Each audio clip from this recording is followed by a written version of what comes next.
शिक्षक भर्ती घोटाले में गिरफ्तार पार्थ चटर्जी के घर में चोरी हो गई और अब अर्पिता मुखर्जी की 4 गाड़ियां गायब हो गईं। ये गाड़ियां अर्पिता मुखर्जी के डायमंड सिटी कॉम्प्लेक्स में थी, लेकिन उसकी गिरफ्तारी के बाद ये चारों गाड़ियां गायब हो गईं। इन चारों में से 2 गाड़ियां अर्पिता मुखर्जी के नाम पर हैं और बाकी 2 गाड़ियां किसके नाम पर होंगी, इसका अंदाजा लगाया जा सकता है। ईडी अर्पिता मुखर्जी की चारों गाड़ियों की तलाश कर रही है। फिलहाल सीसीटीवी फुटेज देखकर गाड़ियों का सुराग खोजा जा रहा है। डायमंड सिटी फ्लैट से अर्पिता मुखर्जी की जो 4 गाड़ियां गायब हैं, उनमें से 2 गाड़ियां अर्पिता मुखर्जी के नाम पर हैं। इनमें होंडा सिटी और ऑडी शामिल है। इससे पहले प्रवर्तन निदेशालय को अर्पिता मुखर्जी के एक और फ्लैट के बारे में पता चला था। यह फ्लैट कोलकाता एयरपोर्ट के पास चिनार पार्क में है। यहां रॉयल रेजिडेंट बिल्डिंग की 4थी मंजिल पर 404 नंबर फ्लैट अर्पिता मुखर्जी के नाम पर है। इस बिल्डिंग के अकाउंटेंट के मुताबिक इस फ्लैट का भी काफी रुपया मेंटेनेंस चार्ज के तौर पर अर्पिता के नाम बकाया है। अर्पिता को कई बार मेल करने के बाद भी कोई जवाब नहीं मिला। ईडी ने 23 जुलाई को अर्पिता के फ्लैट पर पहली बार छापा मारा था। इस दौरान ईडी को करीब 21 करोड़ रुपए कैश मिला था। इतना ही नहीं, ईडी ने अर्पिता के घर से 20 मोबाइल और 50 लाख रुपए की ज्वेलरी भी बरामद की थी। ईडी को अर्पिता के घर से करीब 60 लाख की विदेशी करेंसी भी मिली थी। इसके बाद ईडी ने अर्पिता मुखर्जी को गिरफ्तार किया था। उसके बाद ईडी की पूछताछ में अर्पिता मुखर्जी ने अपनी कुछ और संपत्तियों का जिक्र किया था। इनमें से एक कोलकाता के बेलघरिया स्थित फ्लैट भी था। ईडी इस फ्लैट में दरवाजा तोड़कर दाखिल हुई। ईडी को अर्पिता के घर से 27 करोड़ 90 लाख रुपए कैश मिला। इसमें 2000 रुपए और 500 रुपए के नोटों के बंडल थे। बताया जा रहा है कि नोटों को 20-20 लाख और 50-50 लाख के बंडल बनाकर रखा गया था। अगर दोनों दिन की कार्रवाई के दौरान कैश मिला लिया जाए तो यह करीब 50 करोड़ रुपए हो जाता है। Bureau report, news of India. Mamata Banerjee Partha Chatterjee को न तो मंत्री पद से हटाना चाहती थी और न ही पार्टी से, लेकिन टीएमसी के अंदर खाने अभिषेक बनर्जी गुट ने इतना दबाव बनाया कि ममता बनर्जी को मजबूरी में यह फैसला लेना पड़ा। कुणाल घोष, जिन्हें अभिषेक बनर्जी का करीबी माना जाता है, सबसे पहले उन्होंने सार्वजनिक रूप से पार्थ चटर्जी को मंत्री पद और पार्टी से बाहर करने की मांग कर डाली और यह भी कर डाला कि पार्थ चटर्जी को बाहर किया जाए, नहीं तो उन्हें पार्टी से निकाल दिया जाए। कुणाल घोष के इस बयान को ममता बनर्जी पर दबाव की तरह माना गया और मजबूर होकर ममता बनर्जी ने पार्थ चटर्जी को पहले मंत्री पद से हटाया, लेकिन बात इससे भी बनती नहीं देख अंत में ममता बनर्जी को उन्हें पार्टी से बाहर का रास्ता दिखाना पड़ा। यह टीएमसी में अभिषेक बनर्जी की पहली बड़ी जीत मानी जा रही है। वजह यह कि पार्थ चटर्जी न सिर्फ ममता बनर्जी के बेहद करीबी थे, बल्कि उनकी हैसियत पार्टी में नंबर 2 की थी और इसी नंबर 2 का शिकार कर अभिषेक बनर्जी ने ममता बनर्जी को मात दे दी। अभिषेक बनर्जी चाहते हैं कि ममता बनर्जी बंगाल उनके हवाले कर राष्ट्रीय राजनीति में जाएं, लेकिन ममता बनर्जी को यह सब मंजूर नहीं था। इससे पहले प्रशांत किशोर के साथ मिलकर अभिषेक बनर्जी ने कुछ ऐसा ही खेल किया था, लेकिन तब ममता बनर्जी इस बात को भांप गईं और उन्होंने प्रशांत किशोर की छुट्टी कर दी और अभिषेक बनर्जी के पर कतर डाले। लेकिन पार्थ चटर्जी के गिरफ्तार होते ही अभिषेक बनर्जी के सोए अरमान फिर से जाग उठे। यही वजह है कि पार्थ का मंत्री पद और पार्टी से निकाले जाने के तुरंत बाद अभिषेक बनर्जी ने उन पर सीधा हमला किया। अभिषेक बनर्जी ने कहा कि पार्थ चटर्जी को महासचिव, राष्ट्रीय उपाध्यक्ष और 3 अन्य पदों से हटा दिया गया है। जांच जारी रहने तक उन्हें निलंबित कर दिया गया है। दोषी न साबित होने पर वापस आ सकते हैं। पार्थ का किसी भी एफआईआर में नाम नहीं आया है, लेकिन उन्हें सभी पदों से हटा दिया है। अभिषेक बनर्जी ने कहा कि मुख्यमंत्री ने फैसला लिया और पार्थ चटर्जी को मंत्री पद से हटा दिया गया। मामले की जांच की जा रही है। अगर कोई कुछ गलत करता है तो टीएमसी उसे नहीं बख्शेगी। भ्रष्टाचार पर 0 टॉलरेंस होगा। जांच एजेंसी को समय सीमा के भीतर जांच पूरी करनी होगी। शारदा मामले में भी कुछ नहीं हुआ, यह सिर्फ लटका हुआ है। समयबद्ध जांच होनी चाहिए। उन्होंने कहा कि जो रकम अर्पिता मुखर्जी के घर से बरामद हुई वह टीएमसी से नहीं है। हम चाहते हैं कि इस मामले से जुड़े लोगों के खिलाफ कड़ी कार्रवाई की जाए। टीएमसी एकमात्र पार्टी है जिसने इस मामले में 7 दिनों के भीतर हस्तक्षेप किया। अभिषेक बनर्जी ने कहा कि मैं सहमत हूं कि बड़ी रकम वसूल की गई, लेकिन आए दिन बैंक फ्रॉड हो रहे हैं। भाजपा ने क्या कार्रवाई की? नीरव मोदी भाग गए। क्या भाजपा ने निर्मला सीतारमण को बर्खास्त किया? अधीर चौधरी के खिलाफ कांग्रेस पार्टी ने क्या कार्रवाई की? टीएमसी अपनी बात पर चलने वाली पार्टी है। मैं यह बात काल्पनिक रूप से कह रहा हूं कि अगर पार्थ चटर्जी 2 महीने बाद भाजपा में चले गए तो वे संत बन जाएंगे, चूंकि वह टीएमसी में है, इसलिए यह सब हो रहा है। मिथुन चक्रवर्ती के टीएमसी विधायकों को लेकर किए गए दावे पर टीएमसी नेता अभिषेक बनर्जी ने कहा कि मिथुन चक्रवर्ती को यह भी नहीं पता बंगाल में कितनी विधानसभा सीटें और जिले हैं। वह सिर्फ इस बारे में डींग मारना चाहते हैं कि वह कितने बड़े नेता बन गए हैं। अगर वह खुद का मजाक बनाना चाहते हैं तो अलग बात है। Bureau report, news of India. Smriti Irani की बेटी पर कीचड़ उछालना कांग्रेस के जयराम रमेश और पवन खेड़ा जैसे नेताओं को महंगा पड़ता दिख रहा है। कांग्रेस के जयराम रमेश, पवन खेड़ा और नेट्टा डिसूजा ने स्मृति ईरानी की बेटी पर बार चलाने के फर्जी आरोप लगाए थे। कांग्रेस नेताओं की इस अमर्यादित आचरण से नाराज स्मृति ईरानी ने दिल्ली हाईकोर्ट में मानहानि का दावा ठोक दिया था। अब दिल्ली हाईकोर्ट ने समन जारी कर अपने ट्वीट हटाने का आदेश दिया है। केंद्रीय मंत्री ईरानी ने उनके और उनकी बेटी के खिलाफ कथित रूप से निराधार आरोप लगाने को लेकर 2 करोड़ रुपए से अधिक के हर्जाने की मांग की है। जस्टिस मिनी पुष्करना ने ईरानी और उनकी बेटी पर लगे आरोपों के संबंध में कांग्रेस नेताओं को सोशल मीडिया से ट्वीट, रीट्वीट, पोस्ट, वीडियो और तस्वीरें हटाने का भी निर्देश दिया है। अदालत ने कहा कि अगर प्रतिवादी 24 घंटे के भीतर उसके निर्देशों का पालन नहीं करते तो सोशल मीडिया मंच ट्विटर, फेसबुक और यूट्यूब स्वयं इससे संबंधित सामग्री हटा दें। कांग्रेस ने केंद्रीय मंत्री स्मृति ईरानी की बेटी पर गोवा में अवैध बार चलाने का आरोप लगाते हुए प्रधानमंत्री नरेंद्र मोदी से ईरानी को मंत्रिमंडल से हटाने की मांग की थी। इसके बाद ईरानी ने यह कानूनी कार्रवाई की।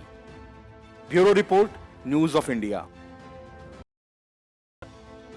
बीमारी का बहाना और फिर फर्जी मेडिकल रिपोर्ट के सहारे सत्येंद्र जैन एलएनजेपी अस्पताल में सिर्फ मजे नहीं कर रहे थे, बल्कि इससे आगे बढ़कर उनका इरादा निचली अदालत से जमानत लेकर खिसकने का भी था।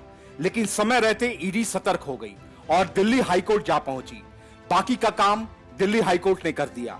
हाईकोर्ट ने निचली अदालत को यह निर्देश दिया है कि सत्येंद्र जैन की अंतरिम जमानत याचिका पर सुनवाई के लिए एलएनजेपी अस्पताल की मेडिकल रिपोर्ट का संज्ञान न लिया जाए। न्यायमूर्ति जसमीत सिंह ने प्रवर्तन निदेशालय की उस याचिका पर जैन से जवाब मांगा, जिसमें अनुरोध किया गया था कि जैन का चिकित्सीय परीक्षण एलएनजेपी की बजाय एम्स, आरएमएल या सफदरजंग अस्पताल में कराया जाए। दिल्ली हाईकोर्ट ने निचली अदालत को निर्देश देते हुए कहा कि निर्देश दिया जाता है कि विशेष न्यायाधीश सुनवाई की अगली तारीख तक एलएनजेपी की ओर से दी गई मेडिकल रिपोर्ट का संज्ञान न ले। मामले पर अगली सुनवाई 17 अगस्त को होगी। ईडी की ओर से अतिरिक्त सॉलिसिटर जनरल एसवी राजू पेश हुए थे। अतिरिक्त सॉलिसिटर जनरल एसवी राजू ने इस बात पर जोर दिया, इसकी पूरी आशंका है कि जैन एलएनजेपी के डॉक्टरों को प्रभावित कर सकते हैं। ऐसा इसलिए क्योंकि वह स्वास्थ्य मंत्री थे। राजू ने कहा कि निचली अदालत की ओर से चिकित्सीय आधार पर जैन को रिहा करने की याचिका पर सुनवाई करने से पहले उनके स्वास्थ्य का स्वतंत्र परीक्षण करवाना जरूरी है। ईडी ने इससे पहले याचिका में अनुरोध किया था कि जैन को एलएनजेपी से अखिल भारतीय आयुर्विज्ञान संस्थान, राम मनोहर लोहिया अस्पताल या सफदरजंग अस्पताल में भर्ती किया जाए। इसके साथ ही एजेंसी ने कहा है कि जैन के स्वास्थ्य की स्वतंत्र रूप से जांच होनी चाहिए, क्योंकि गिरफ्तारी से पहले वह दिल्ली के स्वास्थ्य मंत्री के तौर पर काम कर रहे थे। जैन को धन शोधन निवारण अधिनियम के तहत 30 मई को गिरफ्तार किया गया था और पुलिस हिरासत के बाद न्यायिक हिरासत में भेज दिया गया था। इससे पहले ईडी ने जैन के परिवार और उनकी कंपनियों के 4 करोड़ 81 लाख रुपए की संपत्ति जब्त कर ली थी। Bureau report, news of India. Paschim Bengal के शिक्षक भर्ती घोटाले में ईडी की लगातार हो रही छापेमारी से हर रोज नए खुलासे हो रहे हैं। साथ ही ईडी का शिकंजा भी ममता सरकार में मंत्री रहे पार्थ चटर्जी और उनकी करीबी अर्पिता मुखर्जी पर कसता जा रहा है। लेकिन इस बीच अर्पिता के घर पर ईडी की छापेमारी में कुछ ऐसा हाथ लगा जिसकी चर्चा अब हर तरफ हो रही है। लगभग 20 घंटों के तलाशी अभियान के दौरान अर्पिता मुखर्जी के बेलघरिया स्थित फ्लैट से 29 करोड़ रुपयों के साथ साथ उनके वार्डरोब से 2 सेक्स टॉयज भी मिले हैं। हालांकि यह बहुत ही व्यक्तिगत चीज है, लेकिन जिस तरह ईडी की जांच में अर्पिता और पार्थ के अंतरंग संबंधों का एंगल मिला है, उसके बाद अर्पिता के घर में सेक्स टॉय मिलने से जांच का दायरा और बढ़ सकता है। इसीलिए अब इसकी चर्चा भी हो रही है। इसके मिलने के बाद अब कई तरह के सवाल उठ रहे हैं कि आखिर ये सेक्स टॉयज किसके हैं और कौन इसका इस्तेमाल करता था। गौरतलब है कि इससे पहले ईडी के सूत्रों के हवाले से खबरें आई थी कि पार्थ और अर्पिता रिलेशनशिप में भी थे। वहीं रिपोर्ट्स के मुताबिक प्रवर्तन निदेशालय ने कहा है कि बुधवार को अर्पिता मुखर्जी के बेलघरिया फ्लैट की तलाशी के दौरान कैश और गहनों के साथ ही अधिकारियों को 2 सेक्स टॉयज भी मिले। वो फ्लैट अर्पिता का था, तो क्या उन सेक्स टॉयज का इस्तेमाल अर्पिता कर रही थी या कोई और उस फ्लैट को यूज कर रहा था, यह अभी स्पष्ट नहीं है। ये अभी तक साफ नहीं हो पाया है कि इन्हें कहां से लाया गया, किसने खरीदा, कीमत कितनी है, ये भी अभी साफ नहीं हो सका है। वहीं ईडी को अर्पिता के घर से एक ऐसा सोना और एक हीरे की अंगूठी मिली है जिस पर अंग्रेजी के अक्षर में पी लिखा हुआ है। पी का मतलब यहाँ पार्थ से लगाया जा रहा है। ईडी ने कहा है कि फिलहाल इन सभी चीजों की जांच की जा रही है। गौरतलब है कि ईडी ने अर्पिता मुखर्जी के दूसरे फ्लैट से करीब 29 करोड़ रुपए कैश और 5 किलो सोना जब्त किया है। अर्पिता के फ्लैट में यह रकम टॉयलेट में छुपा कर रखी गई थी। इस रकम को गिनने के लिए ईडी के अधिकारियों को नोट गिनने की 3 मशीनें मंगवानी पड़ी। इसे 10 से अधिक बक्सों में भरकर एजेंसी साथ ले गई। अर्पिता मुखर्जी के आवास से अब तक कुल करीब 50 करोड़ रुपए नकद बरामद हो चुके हैं। अर्पिता और पार्थ को 23 जुलाई को ईडी ने गिरफ्तार कर लिया था। Bureau report, news of India. Paschim Bengal के शिक्षक भर्ती घोटाले में राज्य में सत्तासीन तृणमूल कांग्रेस ने भले ही पार्थ चटर्जी को मंत्री पद और पार्टी से निष्कासित कर दिया हो, लेकिन मुख्यमंत्री ममता बनर्जी की मुश्किलें अभी भी कम नहीं हो रही हैं। खबरों के अनुसार पार्थ चटर्जी पर कार्रवाई के बाद अब प्रवर्तन निदेशालय ने तृणमूल कांग्रेस के एक और विधायक पर शिकंजा कसना शुरू कर दिया है। ईडी ने रायगंज से टीएमसी विधायक कृष्ण कल्याणी की कंपनी कल्याणी साल्वेक्स प्राइवेट लिमिटेड को prevention of money laundering act 2002 के तहत नोटिस भेजा है। बताया जा रहा है कि यह मामला टीवी चैनलों को दिए गए विज्ञापन से जुड़ा है और कृष्णा कल्याणी उत्तरी दिनाजपुर स्थित इस कंपनी के चेयरमैन हैं। ईडी की तरफ से कल्याणी को 25 जुलाई को नोटिस जारी किया गया है। साथ ही इसमें निर्धारित प्रारूप में मामले से जुड़ी जानकारियां और दस्तावेज देने को कहा गया है। लेटर के मुताबिक यह मामला कोलकाता टेलीविजन चैनल्स और रोज टीवी को दिए गए विज्ञापनों से संबंधित है। ये विज्ञापन वित्तीय वर्ष 2018 से लेकर 2022 तक दिए गए थे। इसमें इन विज्ञापनों के बदले किए गए भुगतान की जानकारी मांगी गई है। ये भी बताने के लिए कहा गया है कि कब कब कौन सा विज्ञापन दिया गया और उसके लिए किसको कितना भुगतान किया गया। ये भी पूछा गया है कि इस दौरान कुल कितने के विज्ञापन दिए गए। कल्याणी के मनी लॉन्ड्रिंग मामले में घिरने से सत्ताधारी टीएमसी और मुख्यमंत्री ममता बनर्जी की मुसीबतें और बढ़ने की आशंका जताई जा रही है। गौरतलब है कि एक दिन पहले ही टीएमसी को शिक्षक भर्ती घोटाले में घिरे अपने वरिष्ठ नेता और मंत्री पार्थ चटर्जी को मंत्री पद से हटाना पड़ा था। साथ ही चटर्जी को पार्टी में सभी पदों से हटाते हुए सस्पेंड भी कर दिया गया है। वहीं पार्थ चटर्जी और उनकी करीबी अर्पिता मुखर्जी के खिलाफ ईडी की कार्रवाई लगातार जारी है। ईडी ने 28 जुलाई की शाम अर्पिता के एक और अपार्टमेंट पर छापा मारा था।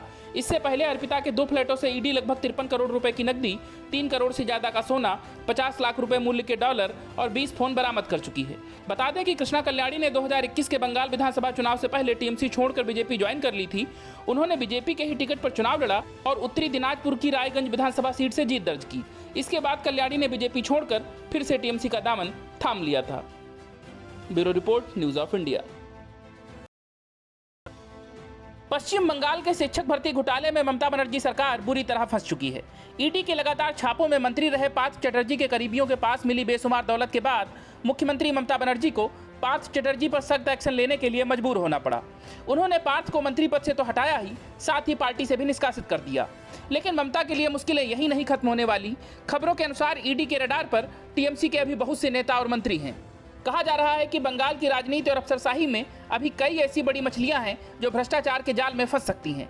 केंद्रीय जांच एजेंसियों के निशाने पर ऐसे ही कई चेहरे हैं जिन्हें रडार पर लिया जा सकता है। इसीलिए बंगाल में आजकल एक सवाल पूछा जा रहा है कि अगला कौन। बंगाल की राजनीति के जानकार मानते हैं कि बंगाल की राजनीति के साथ साथ अफसरशाही में भी कई चेहरों पर ईडी की नजर टेढ़ी है और जल्द ही उन पर कार्रवाई होगी, जिसके बाद ममता सरकार की मुश्किलें और बढ़ सकती हैं। विश्वस्त सूत्रों के अनुसार पीडब्ल्यूडी मंत्री मलय घटक, टीएमसी के एक जिला अध्यक्ष अनुव्रत मंडल, राज्य के शिक्षा मंत्री परेश अधिकारी, टीएमसी विधायक माणिक भट्टाचार्य और पश्चिम बंगाल के शिक्षा सचिव मनीष जैन केंद्रीय जांच एजेंसियों के रडार पर हैं। गौरतलब है कि शिक्षा मंत्री परेश अधिकारी से शिक्षक भर्ती घोटाले में पहले ही पूछताछ हो चुकी है। इसके अलावा माणिक भट्टाचार्य से भी एक दिन पहले एसएससी स्कैम में ईडी ने पूछताछ की है। साथ ही ईडी ने रायगंज से टीएमसी विधायक कृष्ण कल्याणी की कंपनी कल्याणी साल्वेक्स प्राइवेट लिमिटेड को prevention of money laundering act 2002 के तहत नोटिस भेजा है। वहीं पश्चिम बंगाल के शिक्षा सचिव मनीष जैन भी केंद्रीय जांच एजेंसियों की निगाह पर हैं और उनसे भी पूछताछ हो चुकी है।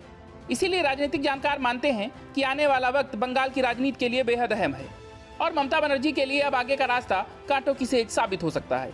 उन्होंने भले ही संदेश देने के लिए पार्थ चटर्जी को पार्टी से बाहर निकाल दिया हो, लेकिन मामला इतना बढ़ चुका है कि आम जनता की नजर में टीएमसी नेताओं की छवि बिगड़ने लगी है। गौरतलब है कि पार्थ और अर्पिता ईडी की हिरासत में हैं। ईडी को बंगाल सरकार में मंत्री रहे पार्थ चटर्जी की करीबी अर्पिता मुखर्जी के 2 अपार्टमेंट से अब तक लगभग 50 करोड़ रुपए नगद मिल चुके हैं। पिछले सप्ताह छापेमारी में पहले अपार्टमेंट में 21.90 करोड़ रुपए मिले थे, जबकि बुधवार रात उसके दूसरे घर से 29 करोड़ रुपए नगद मिले। Bureau report, news of India. Maharashtra की राजनीति में एकनाथ शिंदे हर रोज ये साबित करते जा रहे हैं कि शिवसेना पार्टी पर उनका ही दावा सबसे पुख्ता और मजबूत है। शिंदे ने पहले उद्धव ठाकरे से सत्ता छीनी और अब पार्टी छीनने के भी बेहद करीब पहुंच चुके हैं। इसी कड़ी में अब उद्धव ठाकरे के भतीजे निहाल ठाकरे को एकनाथ शिंदे अपने पाले में ले आए हैं। निहाल ठाकरे ने मुख्यमंत्री एकनाथ शिंदे से मुलाकात कर उनका समर्थन कर दिया है। इतना ही नहीं, एकनाथ शिंदे के नेतृत्व में निहाल ठाकरे राजनीति में भी उतरने जा रहे हैं। राजनीतिक जानकार इसे उद्धव ठाकरे के लिए बहुत बड़ा झटका मान रहे हैं। साथ ही इसे एकनाथ शिंदे के भी राज्य की सियासत में सबसे मजबूत मोहर माना जा रहा है, क्योंकि शिंदे ने सीधे उद्धव ठाकरे के परिवार में सेंध लगाई है, जबकि उद्धव ठाकरे के सामने चुनौतियों का अंबार खड़ा है और सत्ता गंवाने के बाद पार्टी बचाना उनके सामने सबसे अहम चुनौती है। लेकिन उस चुनौती से निपटने के लिए उनके सभी सहारे छिनते जा रहे हैं। खबरों के अनुसार शिंदे ने निहार से मुलाकात के दौरान कहा कि उन्हें भी राजनीति में उतरना चाहिए। इस पर निहार ने एकनाथ शिंदे के ही नेतृत्व में राजनीति करने की बात भी कही है। गौरतलब है कि निहार उद्धव ठाकरे के बड़े भाई बिंदु माधव के बेटे हैं। निहाल ठाकरे के पिता बिंदु माधव ठाकरे की 1996 में एक रोड एक्सीडेंट में मौत हो गई थी। बिंदु माधव बाला साहब ठाकरे के 3 बेटों में सबसे बड़े थे। उनके बाद उद्धव ठाकरे और जयदेव ठाकरे हैं। बिंदु माधव राजनीति में सक्रिय नहीं थे और वे फिल्म निर्माता रहे हैं, जबकि उनके बेटे निहाल ठाकरे ने LLM तक की पढ़ाई की है और वो फिलहाल कानून की प्रैक्टिस कर रहे हैं। वहीं इससे पहले बाल ठाकरे की बहू स्मिता ठाकरे ने भी एकनाथ शिंदे से मुलाकात की थी। स्मिता उद्धव ठाकरे के बड़े भाई जयदेव की एक्स वाइफ हैं। हालांकि स्मिता ठाकरे ने एकनाथ शिंदे से मुलाकात को शिष्टाचार भेंट बताया था। बहरहाल शिवसेना प्रमुख उद्धव ठाकरे के लिए एकनाथ शिंदे की बगावत से हर रोज नए संकट पैदा हो रहे हैं। पहले एकनाथ शिंदे ने 40 शिवसेना विधायकों को अपने पाले में किया और उसके बाद बीजेपी से हाथ मिलाकर सरकार बनाई। इसके बाद शिवसेना के 12 सांसदों ने भी एकनाथ शिंदे को समर्थन दे दिया और अब ठाकरे परिवार में ही दरार पैदा हो गई। Bureau report, news of India. एक तरफ जहां कांग्रेस कार्यकर्ता ईडी की जायज कार्रवाई को लेकर भी सड़कों पर हंगामा काट रहे हैं और उनके नेता संसद में मुद्दों पर बहस करने के बजाय केंद्र में सत्तासीन भाजपा के नेताओं से उलझ रहे हैं, उन्हें धमका रहे हैं, तो वहीं दूसरी तरफ मध्य प्रदेश में कांग्रेस नेता दिग्विजय सिंह सीधे पुलिस से भिड़ गए और एक पुलिसकर्मी से उसका कॉलर पकड़कर जमकर धक्का मुक्की की। दरअसल मध्य प्रदेश के कई जिलों में जिला पंचायत अध्यक्ष का चुनाव हुआ है। इस बीच भोपाल की जिला पंचायत अध्यक्ष की कुर्सी को लेकर घंटों हंगामा हुआ। बीजेपी और कांग्रेस कार्यकर्ताओं के बीच भिड़ंत हो गई। पूर्व मुख्यमंत्री दिग्विजय सिंह और शिवराज सरकार में मंत्री भूपेंद्र सिंह के बीच खूब कहासुनी हुई और फिर धक्का मुक्की होने लगी। हजारों की संख्या में कांग्रेस कार्यकर्ता जिला पंचायत कार्यालय के बाहर पहुंचे। बीजेपी पर कांग्रेस के 4 सदस्यों को सीएम हाउस में कैद करने का आरोप लगाया। मंत्री भूपेंद्र सिंह कुछ सदस्यों को अपनी गाड़ी में लेकर पहुंचे थे। इस दौरान दिग्विजय सिंह ने उन्हें रोक लिया। हालांकि बीजेपी विधायक रामेश्वर शर्मा कांग्रेस नेताओं को चकमा देकर अंदर घुस गए। इसे लेकर कांग्रेसियों ने जमकर हंगामा किया। रामेश्वर शर्मा को बाहर निकालने की मांग को लेकर पुलिसकर्मियों से पूर्व सीएम दिग्विजय सिंह की धक्का मुक्की हो गई। दिग्विजय सिंह ने पुलिस वालों से भी खूब धक्का मुक्की की और उन्हें धमकाया भी। दिग्विजय सिंह और कांग्रेस के अन्य नेताओं ने बीजेपी सरकार पर जिला पंचायत अध्यक्ष का चुनाव प्रभावित करने का आरोप लगाया। पुलिस प्रशासन पर आरोप लगाते हुए पूर्व मुख्यमंत्री दिग्विजय सिंह, कांग्रेस विधायक आरिफ मसूद और कांग्रेस विधायक पीसी शर्मा समेत तमाम नेताओं ने भारी हंगामा किया। दिग्विजय सिंह ने कहा कि नियमों के मुताबिक काम नहीं हो रहा है। मंत्री और विधायक सरकारी मशीनरी का दुरुपयोग कर रहे हैं। हमारे लोगों को खरीदा जा रहा है, धमकाया जा रहा है। अगर सब कुछ ठीक है तो इतना पुलिस बल लगाने की क्या आवश्यकता है? हमें अंदर क्यों नहीं जाने देते? वहीं पूर्व सीएम दिग्विजय सिंह ने कुछ तस्वीरें ट्वीट करते हुए लिखा कि हे ज्ञान के देवताओं, पुलिस प्रशासन की जबरदस्ती और सत्ता की सीनाजोरी आपको नहीं दिख रही है? ये कैसे विधायक को अंदर ले जाने के लिए हमें रोकने का प्रयास करते हुए धक्का मुक्की कर रहे हैं, फिर अंदर खड़े होकर हंस रहे हैं। वहीं इस पूरी घटना पर मुख्यमंत्री शिवराज सिंह चौहान ने कहा, ऐसा अशोभनीय व्यवहार किसी पूर्व मुख्यमंत्री को शोभा नहीं देता। पुलिस अफसर का कॉलर पकड़ रहे हैं, कलेक्ट्रेट के गेट को धक्का देकर तोड़ने की कोशिश कर रहे हैं। लोकतंत्र में जय और पराजय चलती रहती है, लेकिन ऐसी बौखलाहट कि आप पुलिस अफसर का कॉलर पकड़ें, यह अधिकार आपको किसने दिया? Bureau report, news of India.